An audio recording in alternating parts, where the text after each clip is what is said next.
On today's episode of Locked On 76ers, Philadelphia adds a new member to the team. That is Montrezl Harrell. Well, coming up next, we talk about why this was a good move for the Philadelphia 76ers late in the free agent game, so close to the start of training camp. We'll do that next, right here, Locked On 76ers. You are Locked On 76ers, your daily Philadelphia 76ers podcast. Part of the Locked On Podcast Network. Your team every day.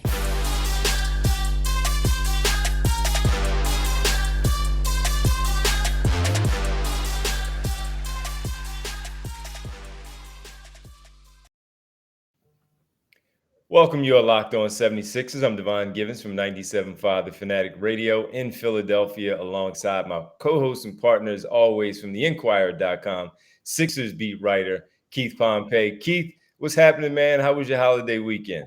It was great, man. It was relaxing, just relaxing. How was yours? It's pretty good, man. No complaints, relaxing, as you mentioned. Didn't do much, got that extra day off. So that was pretty cool, man.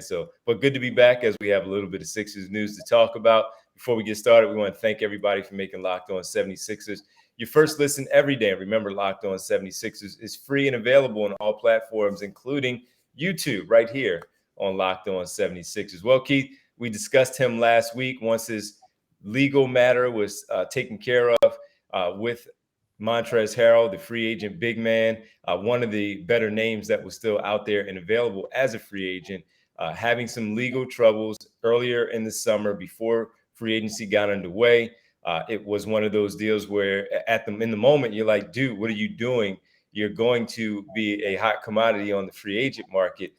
Why put yourself in this position like he did? But as things went down last week in court, had the felony charge dropped to a misdemeanor, especially if he stays basically out of the way of any trouble for 12 months. We talked about, would the 76ers be in the best interest of taking a look at him at this time? And I thought when we discussed it that, yes, if they felt comfortable with all of that, it would be a pretty good move, not just because of the talent level, but also, as you mentioned during the conversation that we had, the familiarity with so many people on the roster, from Coach Rivers, to Tobias Harris, James Harden, some of these players, those players that he played with in Los Angeles and Houston, that it made sense. And according to Adrian Wojnarowski of ESPN, Keith, $5.2 million 2-year deal, second year as a player option. This seemed to make too much sense for this team right now. Yeah, I mean, it makes a lot. Like, basically what he is they got him on the veteran minimum with, and 2 years thing, but it's a player option. So it's a win-win for the Sixers and for him. Here's the thing. I look at it like, I understand what he did, and people are going to say, talk about that. But I mean, as to follow up what you said, the Sixers wouldn't be in position to get this guy if it wasn't for that. I hate to say it, but it is what it is. He fell to their lap. And when you look at him, I understand that it didn't work out for him in the Lakers. It didn't really work out for him with Washington. And then he went to Charlotte, and then we know what happened. But we're talking about a guy who's going to come in here as a backup center for Joel Embiid. And if he can give you half of what he did, or just bring that energy that we know he's going to play with, it's going to help the Sixers. It's going to help them from a mentality standpoint. He's a fierce guy, and he's a competitor, right? So I believe that, the people in Philadelphia, the fans, are going to love him because he's a highlight waiting, running the court, getting lobs and dunking it and blocking shots and things like that. So I think that's a good fit for the 76ers. But, I also think that, and I hate to say it, but the Sixers tend to be a little fortunate just because of the things that he went through. Not to saying that he was going to burn up a lot of money in free agency, but they got him for the minimum. And it's a great situation for him because when you look at it, he'll come here, he'll ball out, he'll do whatever he can. And then guess what was in line? If you play well, and if you play and show people that you can stay out of trouble, you handle the business that you have to handle, and then what's going to happen is they're going to forget about it, and then you become a free agent next year, and you can make more money. Not saying he's going to get max money, but he's probably going to get way more money than the minimum, you know? I look at this, as you said, a win-win. He was in a position because of those legal issues and so late in the game where he had to make a smart business decision on this one, not just a financial decision for him because it wasn't there right now. So for him, playing on a championship contending team like the 76ers are, even if it's there on that second tier behind Milwaukee and Boston, they are still very good. And he helps himself out by playing on a team like this. Playing with someone he's familiar with in James Harden can get him those opportunities, even if he's running with the second team and Tyrese Maxey is running it or DeAnthony Melton is running the squad. More particular, Melton can set him up a little bit more to have some opportunity to have some success. As you said, he's a fierce competitor. He's going to go out there and he's going to bang the boards. Maybe not as good as DeAndre Drummond or even Dwight Howard, but he does hit the glass, which is something that you know you're going to need. 11 points per game with Charlotte last year, I believe close to 5 rebounds during his time on the floor, 2 there. So he can still score. And that's the one thing that the other 2 couldn't necessarily do was score the basketball so frequently.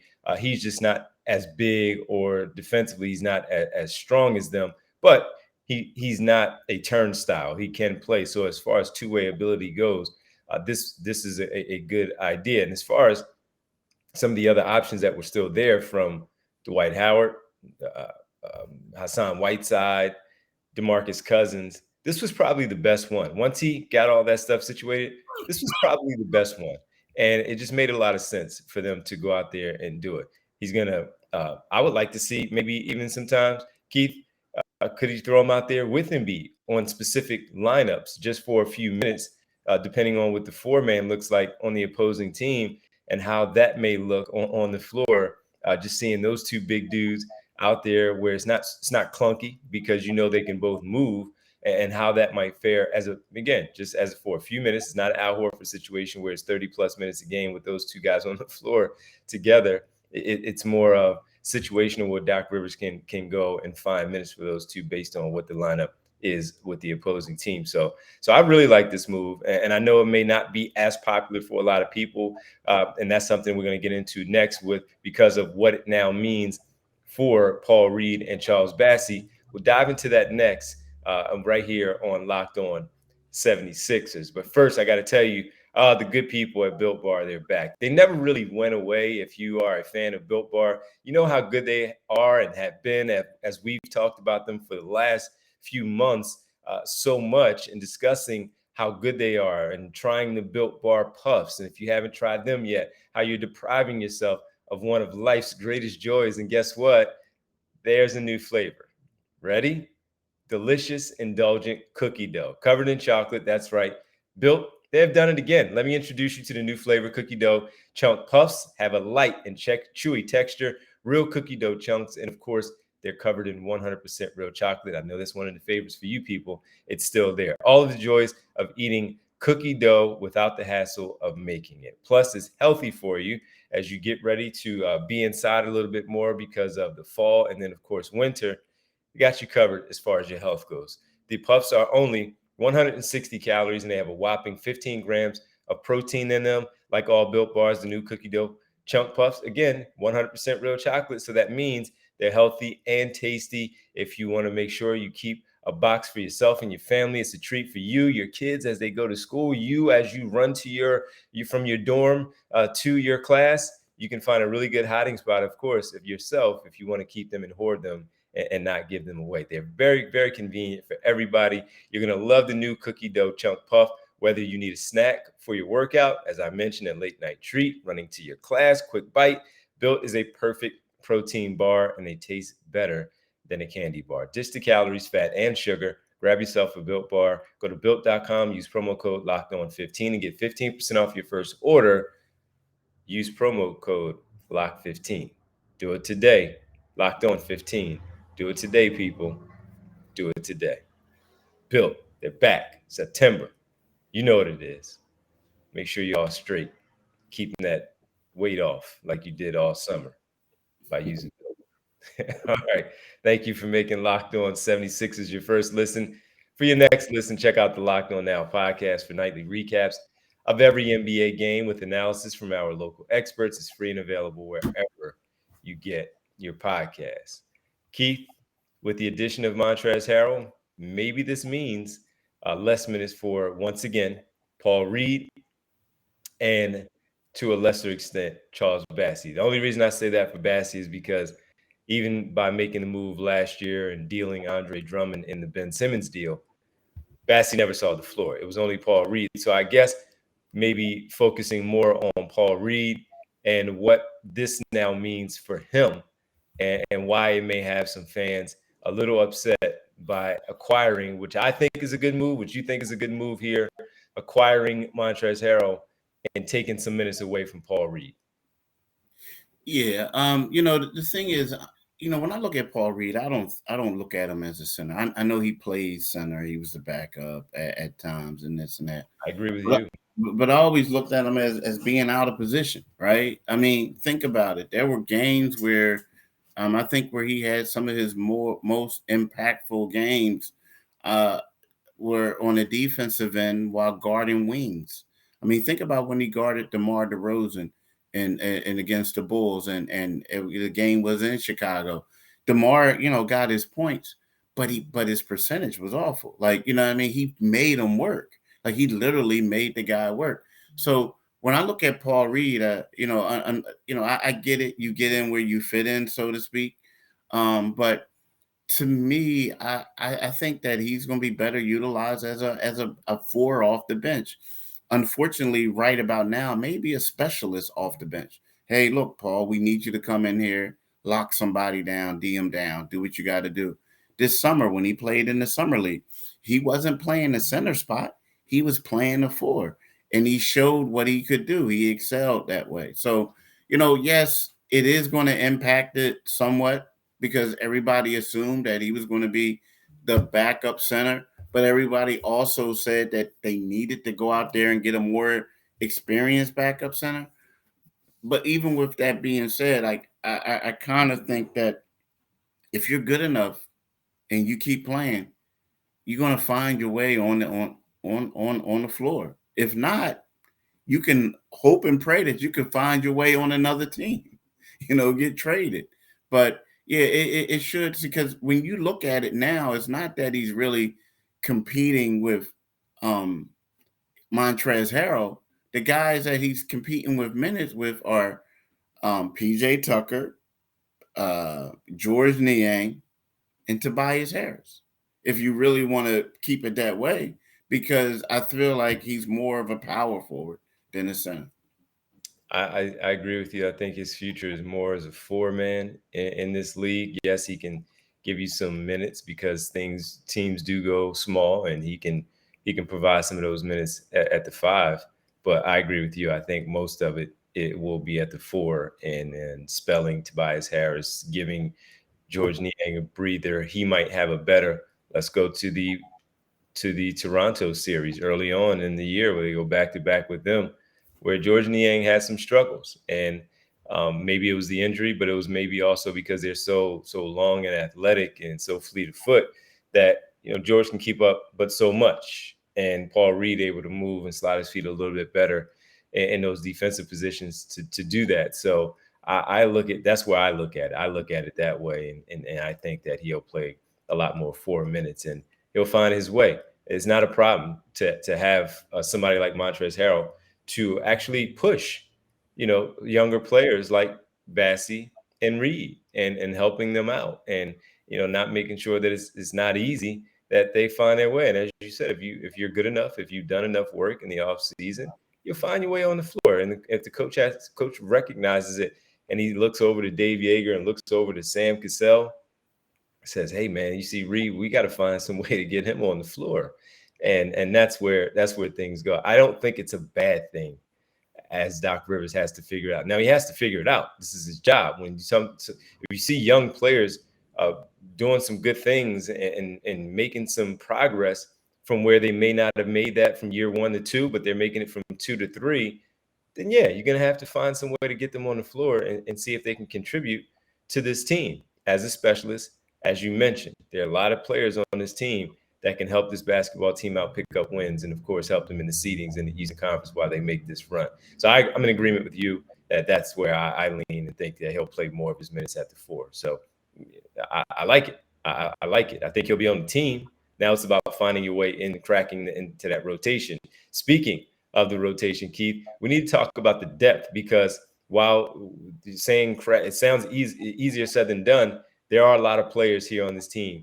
They go 10 deep with the starters and then the next 5.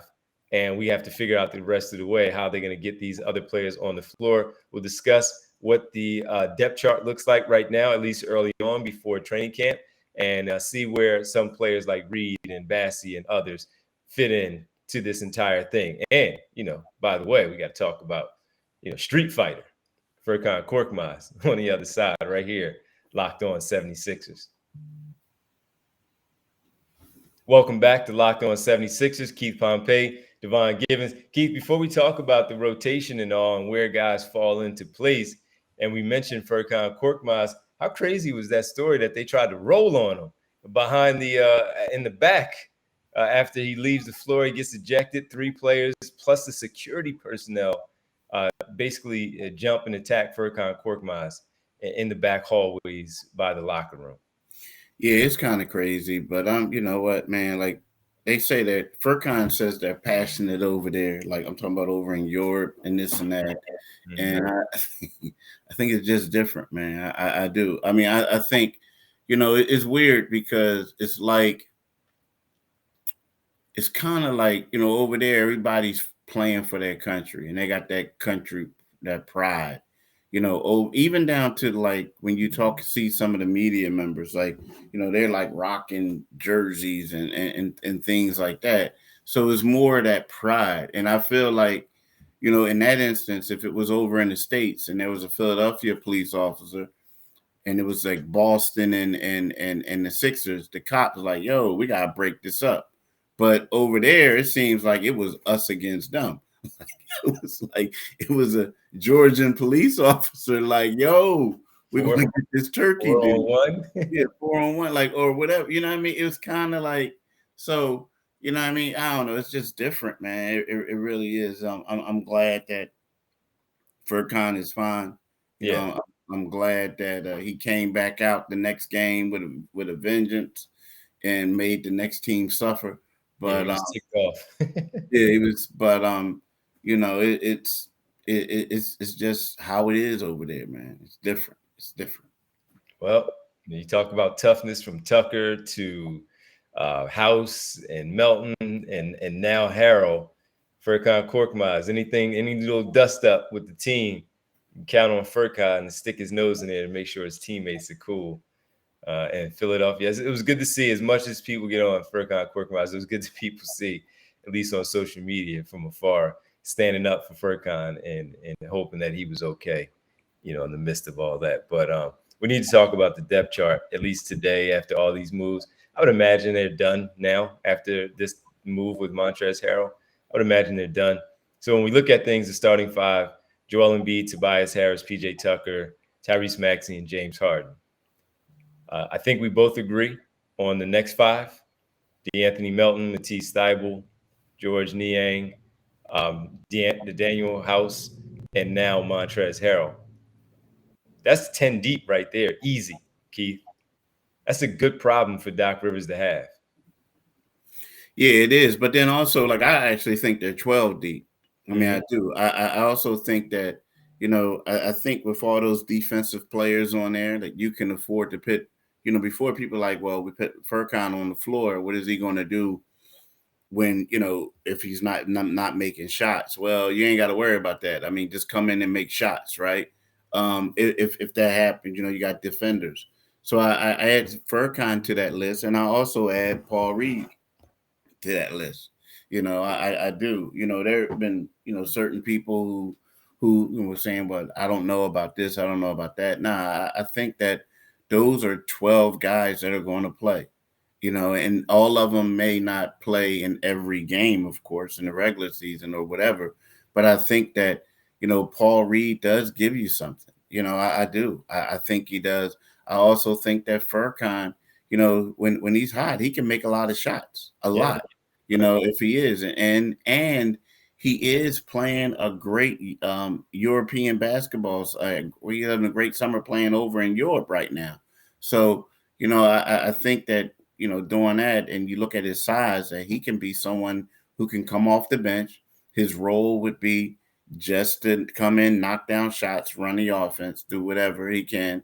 But I also think that, Paul Reed is someone that you just don't want to, in this third year, just sit idle on the bench. Now, again, I'm not saying he's going to get a lot of minutes, but I don't see him just, going into games, sitting there like, okay, I don't even have to put on my game shorts because I know I'm not going to play. I just have on the sweats or the warm-ups. I think that they got 12 deep. I think the Sixers are 12 deep right now. Yeah, and I wonder how much we'll see Charles Bassey stay with the big club, stay active with the Delaware Blue coach, just go down there, get some work in. Just to stay active, because Reed will get minutes from time to time. Montrezl Harrell will get minutes here with the team. And Korkmaz, as you mentioned now, especially playing with that second unit, where the ball handling responsibilities won't necessarily just be on him because of DeAnthony Melton staying on the floor with Tyrese Maxey, depending on how minutes is staggered with Harden and Maxey there, and always having one of them on the floor, but also trusting that they don't, because Melton, House, and are able to handle the ball a little bit. So this is going to be fun to watch this training camp play out once it does in fact get underway at the end of September, and see where guys fall into the rotation for Doc Rivers. He's got a busy one here. It's a great problem to have, as we mentioned, with Doc Rivers and the coaching staff figuring out where these players do fall for the rotation as we get ready for this season, man. It's creeping up on us, Keith. I think it's about 20 days away from them starting as they travel to South Carolina. So we're going to get started soon with some more basketball content as things get underway. Media Day on the 26th, I think it is. So that's 19 days away for Media Day. So, Keith, it was great to catch up, man, on this Wednesday. We hope everybody enjoyed this episode. We want to thank everybody for making Locked On 76ers your first listen every day. We'll be back with you again tomorrow. Now, make your second listen Locked On NBA, Locked On Experts, and covering the biggest stories around the league every Monday through Friday in less than 30 minutes. It's free and available wherever you get your podcast. You mind letting them know where else they can catch up with us, Keith? Like my man said, wherever you can get your podcast is free and available to get the Locked On 76ers podcast. If you want to get this YouTube channel, Locked On 76ers podcast YouTube channel, just go to YouTube, type in Locked On 76ers, and once you get there, click on that Liberty Bell and you become a new subscriber. And we really appreciate that. But also, you can follow both of us on Twitter. You can follow my man D at DivineG975. You can follow me at Pompey on 76ers. But make sure you see D twice a day or listen to D twice a day. So in addition to this podcast, you can follow my man D on 97.5. He has the Divine Giving Show that normally is from 6 to 10, Monday through Friday. Tonight and tomorrow, 7 to tomorrow. And then, 7. It's 7 because on what day is that? That's Friday, is it? Wednesday and Thursday, we have the specialty football shows. Yeah. From 6 to 7. And on Friday, we have another show from 6 to 7. But I'm a part of that, so 6 to 10 on Friday. Yeah, so you go make sure you follow my man D. And I'll be back from vacation next week. Next week, man. Next week. Next Tuesday. Next Tuesday, I'll be back. Sorry, I know. Nah, it's all good. It's good. It's kind of like it's about that time, little ones are back at school and things like that. So it's time for me to come back to work. But yeah. So that's what y'all need to do, and make sure y'all have a great day today. Well, I'm sure everybody missed Keith's work, so it'll be good to have him back next week. But make sure you enjoy the rest of your time off during this time. Keith, as always, man, it's great to catch up. We'll talk later, man. Thanks. All right, brother. Peace. All right.